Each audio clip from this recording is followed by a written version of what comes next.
Nature of consciousness in ancient Atlantis. Man's inability to distinguish spiritual from earthly world. Gradual loss of primeval wisdom and clairvoyance in post-Atlantean times. Recognition by old initiates that new wisdom must come. Gradual disappearance of transmission of wisdom through heredity. Deterioration of human blood through influence of Luciferic and Ahrimanic beings, distortion of view of world and corruption of human feeling. Loss of innate wisdom of etheric body, no way of adding to it. Etheric body withdrawing within limits of physical. Densification of physical body.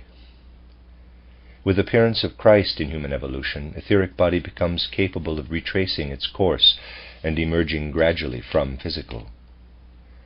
Permeation of etheric body by Christ, filling it with life and counteracting death tendencies. Evolution of science from clairvoyance to modern scientific thought. Failure of Celsus to understand anything about Christ. Difficulty for Christ impulse to penetrate into brain. Quote-unquote God-forsaken world of modern mechanistic thinking. Galileo. Darwinian concepts squeezed out lemons. Task of anthroposophy in vivifying desiccated brains. First impetus given by Christ for revitalization of man. Expulsion of Lucifer and Ahriman from physical body of Jesus. Quote, the prince of this world is cast out. Unquote. Lecture 12. We have arrived at an important point in our studies, a sort of climax. Hence we may expect to encounter various difficult passages in elucidating the Gospels. I may therefore be permitted at the beginning of these expositions to preface the continuation of what was said yesterday with a short survey of the major features thus far treated. We know that the nature of mankind's development was essentially different in remote times from what it is today. And we know that the human being shows an increasingly different form as our retrospect reaches farther and farther back to earlier conditions. It has already been mentioned that from our own time, which we may call the Central European cultural epoch, we can look back successively to the Greco-Latin time, to the Egypto-Chaldean period, and then to the era in which the ancient Persian people was led by Zarathustra. Beyond that, we arrive at the remote Indian civilization, so very different from ours, and that brings us to a period of cultural evolution that followed immediately upon a great and mighty catastrophe. This cataclysm, running its course in tempestuous events in the air and in the water element, led to the disappearance of that continent which mankind had inhabited before the Indian civilization, ancient Atlantis, situated between Europe, Africa, and America, and to the migration of its people westward to America, and on the other hand to the lands of Europe, Asia, and Africa, which had gradually taken on their present configuration. This Atlantean age, especially in the early part, produced human beings who were very differently constituted in respect of their soul from present-day mankind. And what interests us primarily in human evolution is precisely what pertains to the soul, for we note that everything corporeal is a result of psycho-spiritual development. What was the nature of the soul life in this ancient Atlantean age? We know that at that time human consciousness was very different from what it became later, and that in a certain respect man had an ancient clairvoyance, but that he was not yet capable of any pronounced self-consciousness, of ego consciousness. This is achieved only by learning to distinguish oneself from outer objects, and people of that time were not quite able to do this. Let us imagine for a moment what would happen in our time if we were unable to distinguish ourselves from our surroundings. Let us consider the matter in a concise way. Nowadays we ask, where are the confines of my being? And with a certain justification we answer from our present-day standpoint, the confines of my human entity are where my skin divides me off from my surroundings. People imagine that they consist only of what their skin encloses, and that everything else is made up of outer objects which they perceive and from which they distinguish themselves. They believe this because they know that if some part is removed from within their skin, they are no longer a complete human being, nor can be. From a certain standpoint, it is quite correct to say that if you cut off a piece of a man's flesh, he is no longer a whole human being. On the other hand, we also know that we inhale air with every breath. And to the question, where is this air? The answer is all around us. Everywhere where our environment makes contact with us, that is the air we will have within us in the next moment. Now it is outside us, now in us.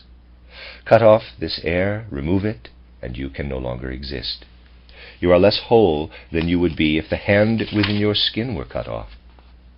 So the truth of the matter is that we are not bounded by our skin. The surrounding air is part of us. It enters and leaves us, and we have no right arbitrarily to fix the skin as our boundary. If people would come to understand this, it would have to be arrived at theoretically, as perception provides no means of observing it. It would lead them to ponder on matters not forced upon their attention by the outer world itself. If a man were at all times able to see the air current passing into him, spreading, being transformed, and passing out again, it would never occur to him to say, "This hand is more a part of me than the air I inhale." He would count the air as part of himself, and would suspect hallucinations if he fancied himself an independent being capable of existing without his environment. No such delusion could exist for the Atlantean, for his observation clearly showed him a different state of affairs. He saw the objects in his environment not in sharp outline, but surrounded by colored auras. He did not see a plant as we see it, but more as we see the street lamps on a foggy autumn evening. Everything was surrounded by a great colored aura. That was because there is spirit, spiritual beings, in and among all things of the outer world, which the Atlantean could perceive, and with his dim clairvoyance of that time. As the fog fills the space between the lights, so there are spiritual beings everywhere in space. The Atlantean saw these spiritual beings just as you see the fog. Hence they constituted for him a kind of vaporous aura, investing all outer objects. These themselves were indistinct, but because he saw the spirit, he also saw everything of a spiritual nature that streamed in and out of him. For the same reason, he saw himself as a component of his whole environment. He saw currents flowing into his body from all sides, currents you cannot see today. Air is merely the densest substance that enters us. There are far more tenuous ones. Man has lost the power of discerning spirit, because he no longer has the ancient dim clairvoyance. But the man of Atlantis saw the spiritual currents streaming in and out, just as your finger, were it conscious, would see the blood coursing through it, and would know that it must wither if it were torn off. Just as the finger would feel, if conscious, so the Atlantean felt himself to be a member of an organism. He felt the currents streaming in through his eyes and ears and so forth, and he knew that if he were to force himself out of their reach, he could not remain a human being. He felt as though poured out into the whole outer world. The man of Atlantis saw the spiritual world, but he could not distinguish himself from it. He lacked anything like a strong ego sense, self-consciousness in its present sense. The opportunity to develop this was provided by the fading from his spiritual view of all that had emphasized his dependence upon his environment. The cessation of that awareness enabled him to develop his self-consciousness, his egoity, and to do this was the task of post-Atlantean man. After the great Atlantean catastrophe, people were organized in such a way that the spiritual world receded from their consciousness, and that they gradually learned to see the outer physical world of the senses ever more clearly and distinctly.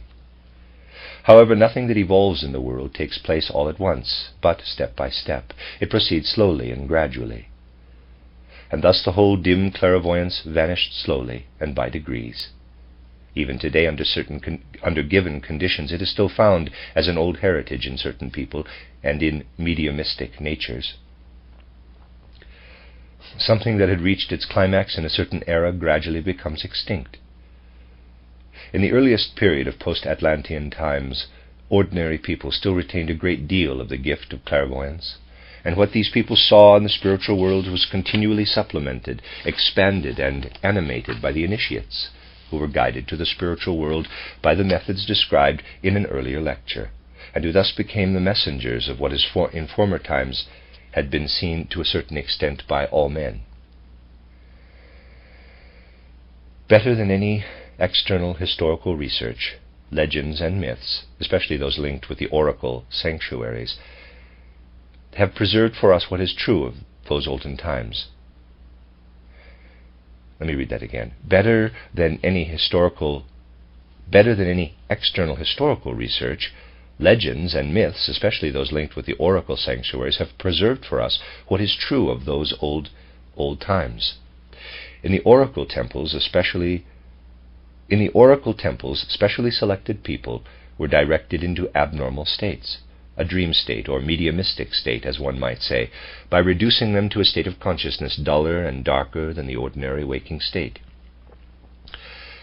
They were in a condition of diminished consciousness, where they were surrounded by outer objects, which, however, they did not see. This was not like the ancient state of clairvoyance, but an intermediate state, half dreamlike, half in the nature of clairvoyance. Now, if information was sought concerning certain particular circumstances in the world, or the right mode of procedure in some special matter, the oracles were consulted, for in them was to be found the old dim clairvoyance as a heritage of the ancient faculty. At the beginning of his evolution, then, man was endowed with wisdom. Wisdom streamed into him. But this wisdom gradually dwindled away. Even the initiates in their abnormal states, for they had to be led into the spiritual world by the withdrawal of their etheric body, could henceforth attain to only an unreliable observation of the spiritual world. As a result of these conditions, however, those who were not only initiated in the old sense, but who had advanced with the times and were prophets of the future, realized that a new impulse was indispensable for humanity. An ancient heritage of wisdom had been bestowed upon mankind when it descended from divine spiritual heights, but it became ever more obscured. In the beginning, all men possessed it. Later, only the few who were led into special states of consciousness in the oracles, finally, only the initiates, and so forth.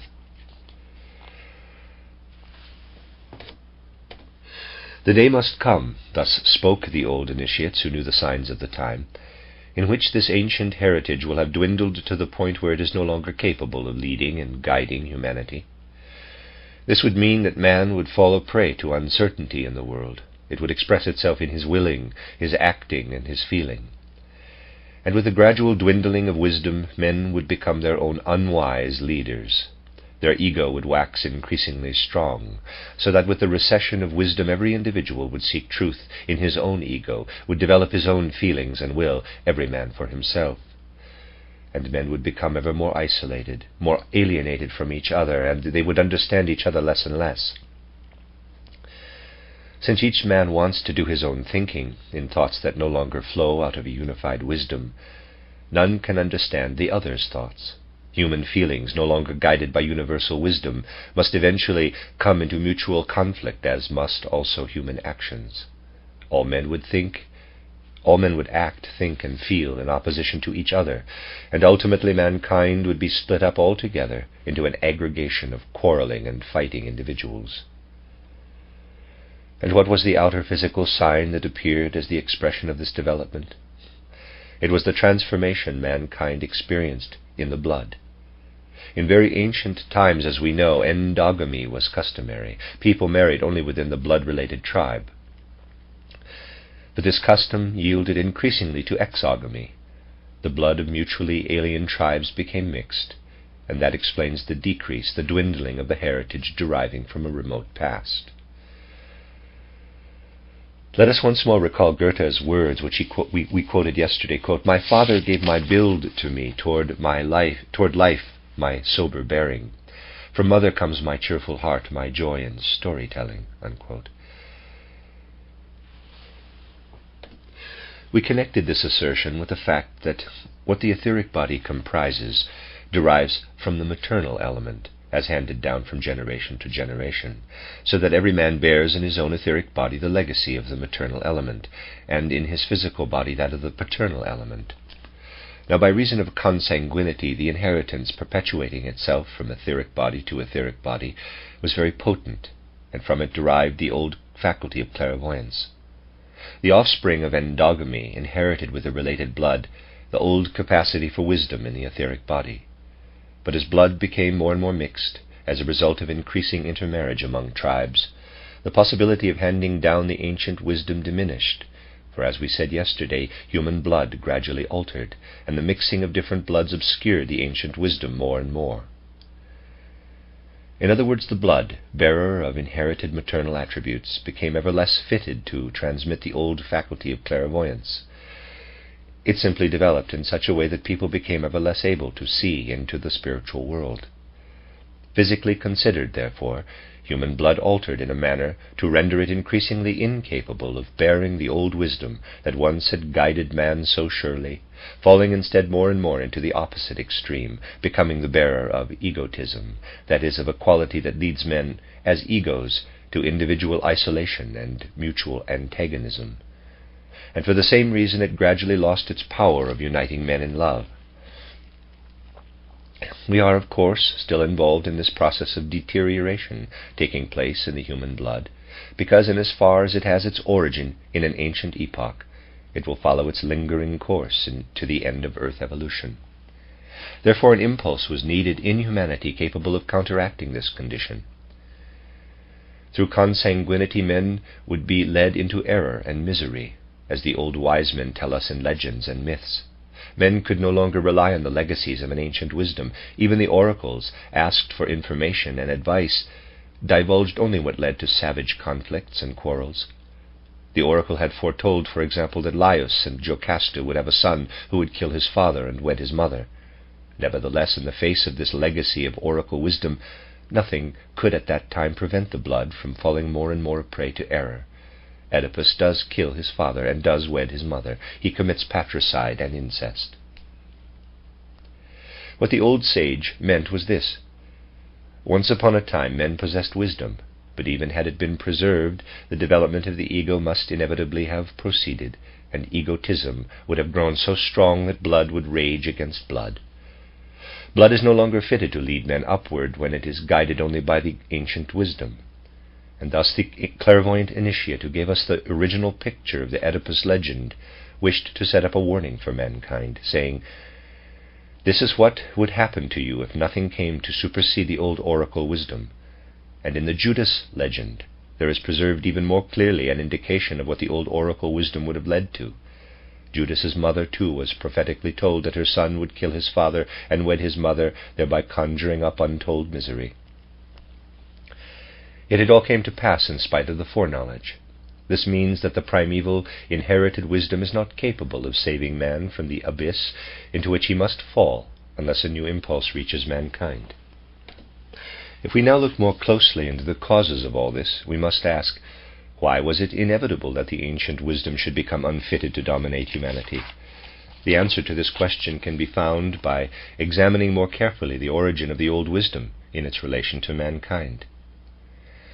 I have already indicated that in the old Atlantean age a connection existed between the physical body and the etheric body of man that differed greatly from the later relationship. In regard to two of the principles of man's nature, it can be said that the physical and etheric bodies are so related that they approximately coincide, especially in the region of the head. But this is only the case in our own time. Looking back to the Atlantean period, we find the etheric head protruding far beyond its physical counterpart. The etheric body extended past the physical body, particularly in the head region. Now, in the Atlantean epoch, human evolution proceeded in such a way that the outline of the physical and of the etheric body became more and more coincident, especially in the head. The etheric body kept withdrawing into the physical body, thereby naturally altering this member of the human being. That, then, is the essential feature of this phase of human evolution. The etheric body of the human head withdraws more and more into the physical aspect of the head until the two come to coincide. Now, as long as the etheric body was outside the physical head, it was subject to conditions quite different from the subsequent ones. It was in touch on all sides with currents, with other spiritual beings, and the substance of what thus streamed in and out provided the faculty of clairvoyance in Atlantean times. So the capacity for clairvoyance was due to the incomplete coincidence of the physical and etheric bodies in the head region, a condition admitting from all sides currents endowing the etheric head with clairvoyance. Then followed the time when the etheric body withdrew into the physical body. In a certain way, not completely, it tore itself away from these currents. It began to cut itself off from the currents which had provided the capacity for clairvoyantly penetrating the wisdom of the world. Conversely, when in the old initiations a man's etheric body was withdrawn, his etheric head became interpermeated once more with the surrounding currents, and he became clairvoyant. Now, had this contact between the etheric body and the surrounding world been severed at one stroke in the middle of the Atlantean age, the old clairvoyance would have vanished far more rapidly than was actually the case. No remnants of it would have remained for the post-Atlantean time, nor would mankind of a later age have retained any recollection of it. As it happened, however, man preserved a certain contact with the outer currents. Something else took place as well. This etheric body that had cut itself off from the currents of its environment retained, nevertheless, certain remnants of the former capacity for wisdom. Keep well in mind that at the end of the Atlantean epoch, after man had drawn his etheric body into himself, there remained in it a sort of fund, the residue of what had once come to it from without, a small saving, if I may use the term, as if a son had a father. The father is earning money, and the son draws upon him according to his needs. In the same way, man drew upon his environment for all the wisdom he needed, up to the time when his etheric body severed the connection. Keeping to our simile, let us now assume that the son loses his father. There remains for him but a certain portion of his father's money, and he earns nothing to add to it. In time he will come to the end of it and have nothing left. That is the position in which the human being found himself.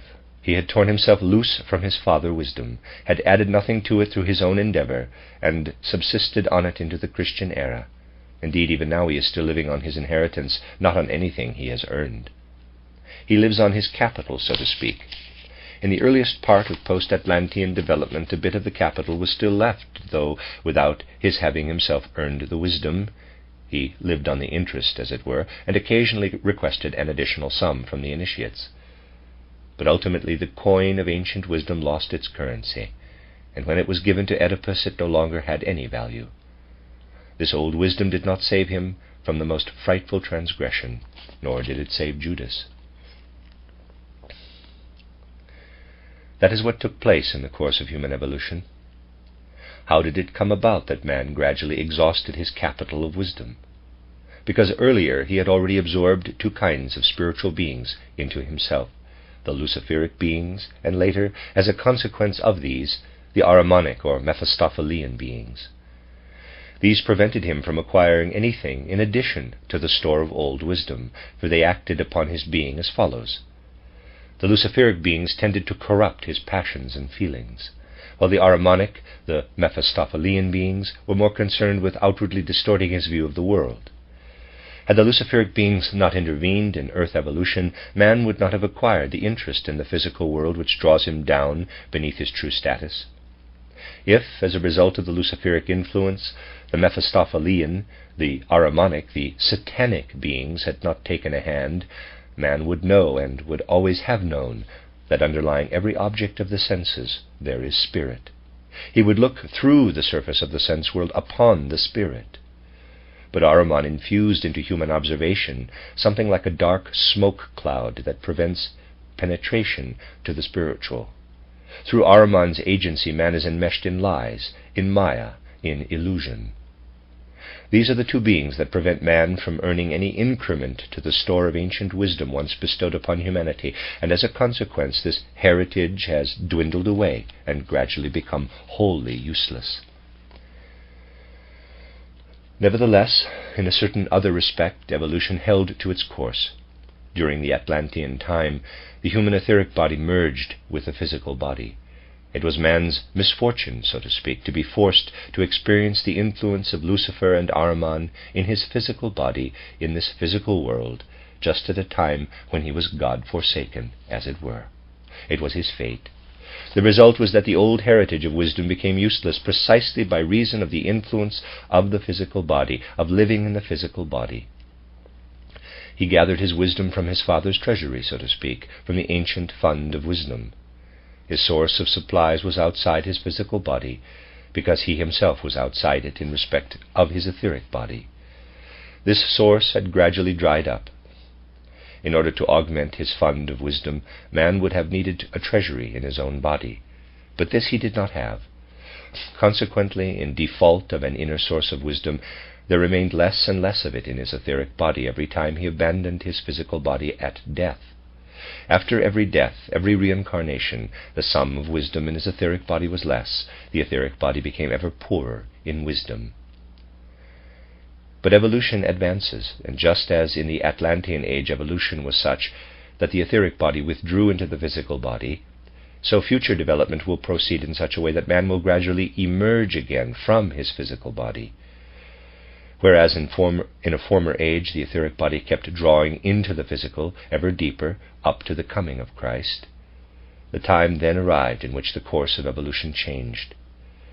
At the moment at which Christ appeared, the etheric body began to retrace its course, and already in our present time it is no longer as closely bound to the physical body as it was when Christ was present on earth.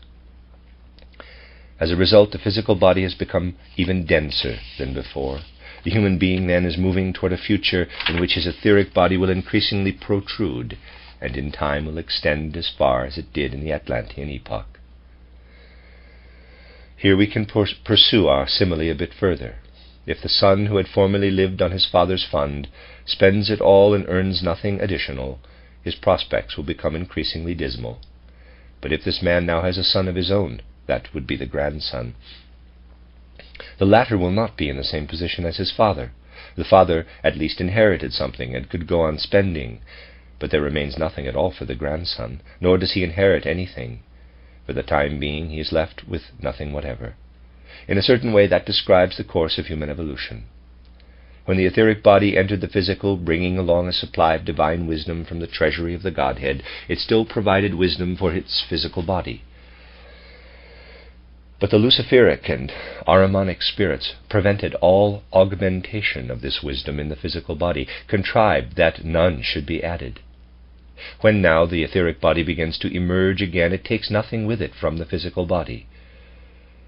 The consequence is that if nothing else had intervened, man would be heading for a future in which his etheric body, though belonging to him, would contain no vestige of wisdom or knowledge. And with the complete desiccation of the physical body, the etheric body would be destitute as well, for nothing could be drawn from the dried-up physical body. Therefore, if the physical body is not to desiccate in that future period, the etheric body must be provided with the strength of wisdom. Before emerging from the physical body, the etheric body should have been endowed with the power of wisdom. Within the physical body it must have received something it can take out with it. Then, when it emerges, provided it has acquired this wisdom, it can react on the physical body, giving it life and preventing its desiccation. The future evolution of humanity can take one of two courses, of which one is as follows. Man develops without Christ. In this case, the etheric body could bring with it nothing from the physical body, because it had received nothing from it. It emerges empty. But conversely, the etheric body cannot animate the physical body, having nothing to give. It cannot prevent the attrition, the withering of the physical body. Man would gradually forfeit all the fruits of his physical life. They could furnish nothing out of his physical body, which he would therefore have to abandon. But the very purpose for which man descended to earth was to acquire a physical body in addition to his other principles. The germ of the physical body originated in an earlier period, but without its actual formation man would never fulfill his mission on earth. Now the influences of Lucifer and Ahriman have entered the picture, and if man acquires nothing in his physical body, if his etheric body withdraws again with nothing to take with it, having even used up the old store of wisdom, then the earth's mission is doomed. The mission of the earth would be lost to the universe. Man would carry over nothing into the future but the empty etheric skull which had been abundantly filled when he originally brought it in to Earth evolution. But now, let us suppose something were to occur at the right moment which would enable man, as his etheric body emerges again, to provide something for it, to animate it, to penetrate it with wisdom as of old. The etheric body would continue to emerge just the same, but now endowed with new life, new strength. It could employ these for vitalizing the physical body. It could send power and life back into it. But the etheric body itself must first possess these. It would first have to receive this strength and life, and if it succeeds in this, the fruits of man's earth life are saved. The physical body will then not simply decay, but rather this corruptible physical body will assume the configuration of the etheric body, the incorruptible, and man's resurrection, with the harvest reaped in his physical body, is assured. An impulse had thus to come to the earth through which the exhausted treasure of ancient wisdom might be replenished, through which the etheric body might be endowed with new life, thus enabling the physical element, otherwise destined to corruption, to put on the incorruptible, and to become permeated by an etheric body capable of rendering it immortal, of rescuing it from earth evolution. And that is what Christ brought mankind, this pervasion of the etheric body with life. The transformation of the human physical body that would otherwise be doomed to death, its preservation from corruption, its ability to put on the incorruptible. All this is connected with the Christ. Life was infused into the human etheric body by the Christ impulse, new life, after the old had been spent. And looking into the future, man must tell himself, when my etheric body will ultimately have emerged from my physical body, I should have developed in such a way that it is wholly saturated by the Christ. The Christ must live in me. In the course of my earth development, I must by degrees completely permeate my etheric body with the Christ. What I have just described to you are the deeper processes that elude outer observation. They constitute the spiritual principle underlying the physical evolution of the world. But what outer form did all this have to take? What was it that entered the physical body through the luciferic and ahrimanic beings? The tendency to decay, to dissolution, in short, the tendency to die. The germ of life had entered the physical body. The germ of death had entered the physical body. Had no Christ come, this death germ would have developed its full power only at the end of earth evolution, for then the etheric body would be for all time powerless to reanimate man. And at the completion of earth evolution, that which had come into being as human physical body would fall into decay, and the earth's mission itself would end in death. Whenever we encounter death today, we can discern in it a symbol of the universal death that would occur at the end of earth evolution. Mankind's ancient heritage dwindles but slowly and gradually, and the possibility of being born again and again, of passing from incarnation to incarnation, is due to the life fund that man was originally provided with. As regards his purely external life and the successive incarnations, the possibility for life to exist would not be fully exhausted before the end of earth evolution. But as time goes on, the gradual extinction of the race would manifest itself. This would occur piece by piece, and the physical body would continually wither. Had the Christ impulse not come, man would perish member by member as earth evolution approached its termination. At present, the Christ impulse is but at the beginning of its development. Only by degrees will it make its way among men, and only future epochs will reveal, and continue to reveal to the very end of earth evolution, the full significance of Christ for humanity. But the various human activities and interests have not all been affected alike by the Christ impulse.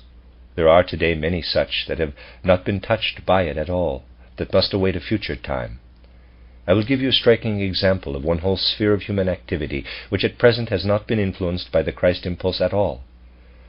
Toward the end of the pre-Christian epoch, say in the 6th or 7th century before our era, the primeval wisdom and power were on the wane insofar as human knowledge was concerned.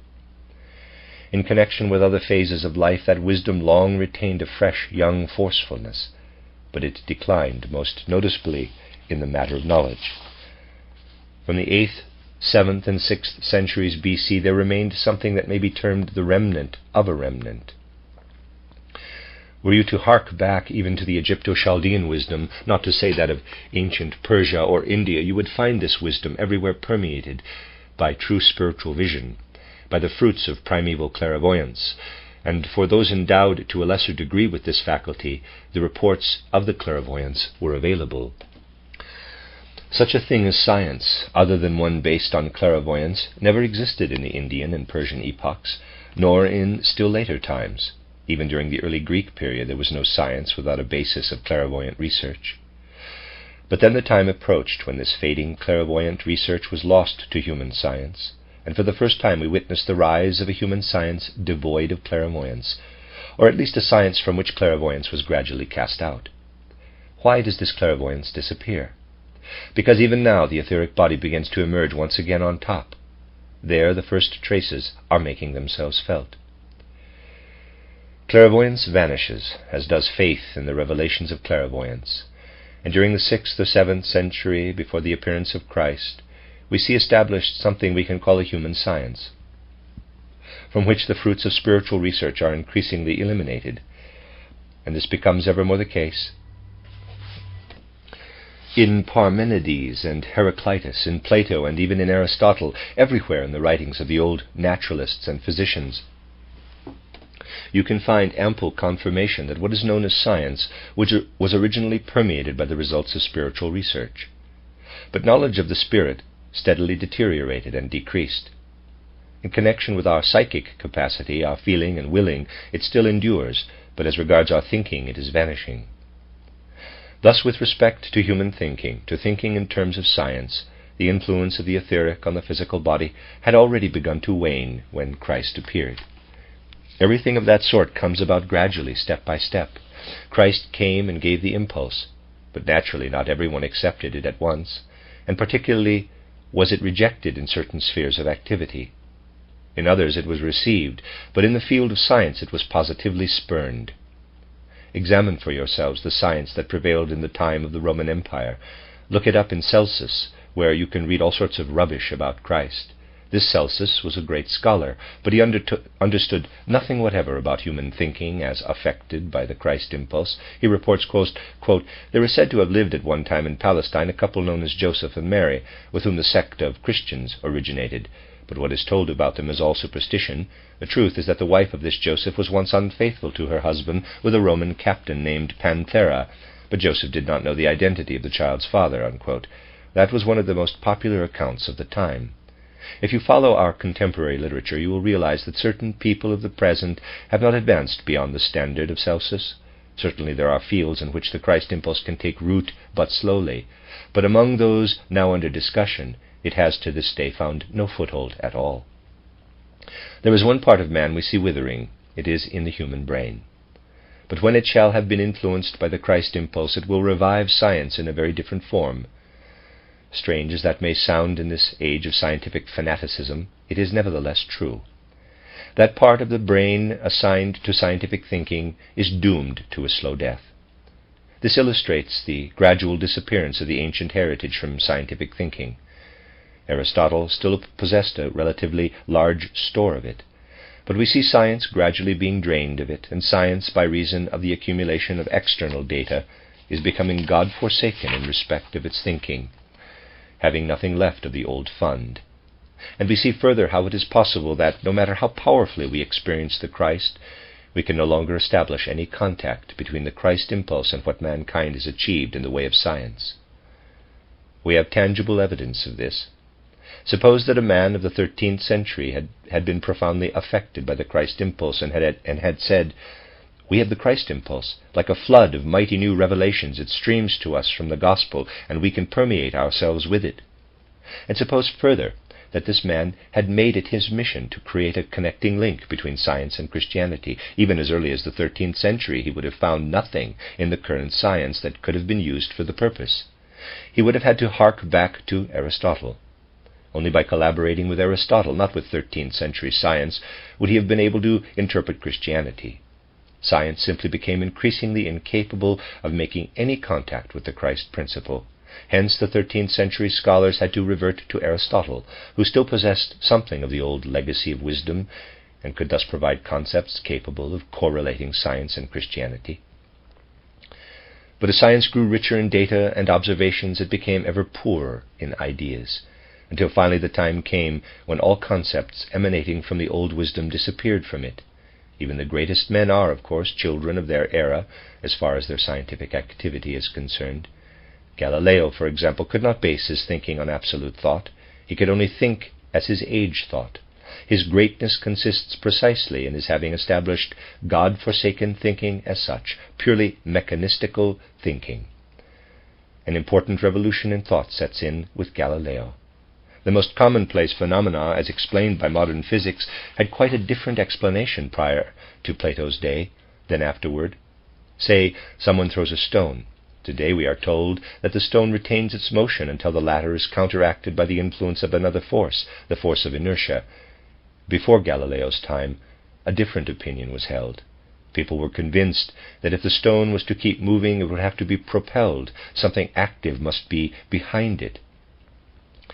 Galileo taught people to think in an entirely new way, but in a way implying that the world is a mechanism. Indeed, the ideal striven for today is a mechanical, mechanistic explanation of the world with a complete elimination of all spirit. And the reason for this is that those portions of the human brain and of the thought apparatus which constitute the organ for scientific thinking are already so shriveled as to be no longer able to infuse new life into concepts, with the result that the latter become more and more poverty-stricken. One could easily show that science, for all the isolated facts it keeps accumulating, has not enriched the life of mankind by a single concept. Note well that observations are not concepts. Do not imagine that such things as Darwinism and the like have provided humanity with concepts. That is something that others have done, not the scientists, but men who tapped quite different sources. Goethe was such a man. He enriched man's fund of ideas from altogether different sources. For this reason the scientists consider him a dilettante. The fact is that science has not grown richer in concepts, far more alive, loftier, grander than are those of antiquity. The Darwinian concepts are like squeezed-out lemons. Darwinism merely collected the results of observation and then linked them with poverty-stricken concepts. This trend in science points clearly to the process of gradual death. In the human brain there is a part that is withering, and this is the part that in our time functions in scientific thinking. The reason for this is that the portion of the human etheric body which should animate this shriveling brain has as yet not grasped the Christ impulse. No life will flow into science until the Christ impulse enters the portion of the human brain that is intended to serve science. That is a fact based on the great cosmic laws. If science continues in this way, it will become poorer and poorer in concepts, and gradually these will vanish. And increasingly numerous will be the scientists who keep lining up their data and who will be frightened out of their wits when someone begins to think.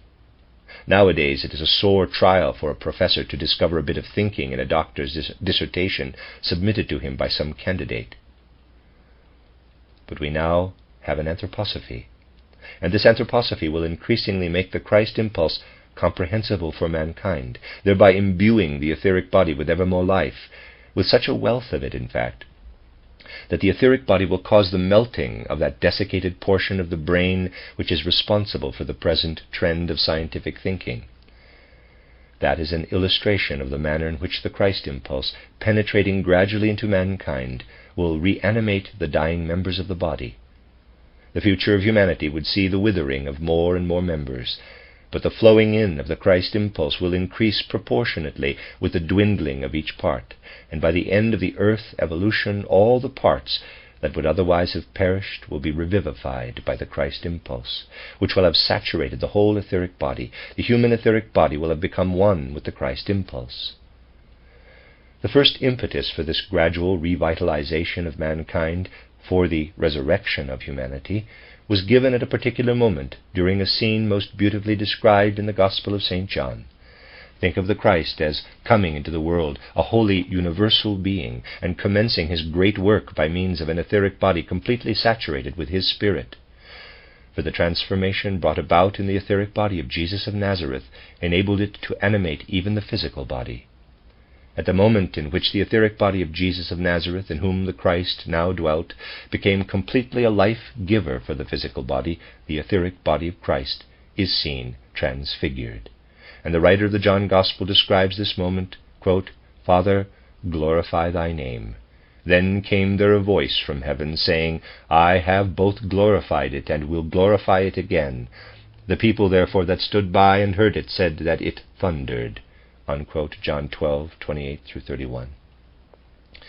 What is said is that those who stood by heard thunder, but nowhere does it say that anyone who had not been duly prepared had heard it. Quote, "Others said, An angel spake to them. Jesus answered and said, This voice came not because of me, but for your sakes." Unquote. Why? That what had taken place might be understood by all who were near. And Christ clarifies the event, quote, "Now is the judgment of this world. Now shall the prince of this world be cast out." Unquote. In that moment, Lucifer Ahriman was cast out of the physical body of Christ. There stands the great example, which in the future must be realized by all mankind. Through the Christ impulse, the obstacles placed by Lucifer Ahriman must be cast out of the physical body. Man's earth body must be so vitalized by the Christ impulse that the fruits of the earth's mission may be carried over into the time that is to follow this earth epoch.